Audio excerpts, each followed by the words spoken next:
ഓഫീസിലൊക്കെ പോയി കഴിഞ്ഞ് ക്ഷീണിച്ച് വീട്ടിൽ വരുമ്പോൾ നല്ല ചൂട് ബജിയും ചായയും കിട്ടിയാൽ എങ്ങനെയുണ്ടാവും?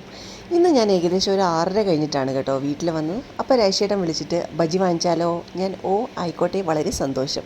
അങ്ങനെ പുള്ളി കൊണ്ടുവന്നതാണ് നല്ല ചൂട് ഉള്ളിവട, മുട്ട ബജി, പഴംപൊരി, മുളക് ബജി, പിന്നെ ഉഴുന്നുവട. ഇതിന് ഉഴുന്നുവടയ്ക്ക് മാത്രമാണ് കേട്ടോ ഇത്തിരി ചൂട് കുറവ്.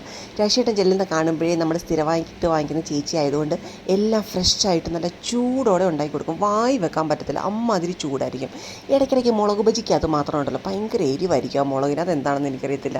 നമ്മൾ എരിച്ചിട്ട് കണ്ണിൽ നിന്ന് പൊന്നീച്ച പറക്കുക എന്നൊക്കെ പറയത്തില്ലേ, അമ്മാതിരി ഒരവസ്ഥ. പക്ഷേ എങ്കിൽ പോലും നമ്മളിങ്ങനെ ടയേർഡായിട്ടിരിക്കുമ്പോൾ ഇതൊക്കെ കഴിക്കുമ്പോൾ കിട്ടുന്നൊരു സന്തോഷമല്ലേ. എൻ്റെ കഴിപ്പ് കാണുമ്പോൾ നിങ്ങൾ വിചാരിക്കും ഇവിടെ എല്ലാം കൂടെ ഒന്നിച്ചാണോ തിന്നുന്നത്? ഇല്ല, ഞാൻ വളരെ കുറച്ച്, എല്ലാത്തിൽ നിന്നും കുറച്ചേ കഴിച്ചിട്ടുള്ളൂ കേട്ടോ. ഇത് കഴിഞ്ഞിട്ട് വേണം രാത്രിയിലത്തേനുള്ള ഫുഡിൻ്റെ പ്രിപ്പറേഷൻ. ഇന്നത്തെ സ്പെഷ്യൽ അസ്രമാണ് കേട്ടോ. അസ്രവും അച്ചിങ്ങ മെഴുക്കുവരട്ടി നല്ല മോദ പൊരിച്ചതും. അപ്പം ഞാൻ പോയി ഉണ്ടാക്കട്ടെ. വീഡിയോ ഇഷ്ടപ്പെട്ടെങ്കിൽ തീർച്ചയായും ലൈക്ക് ചെയ്യണം, സബ്സ്ക്രൈബ് ചെയ്യണം. ബൈ.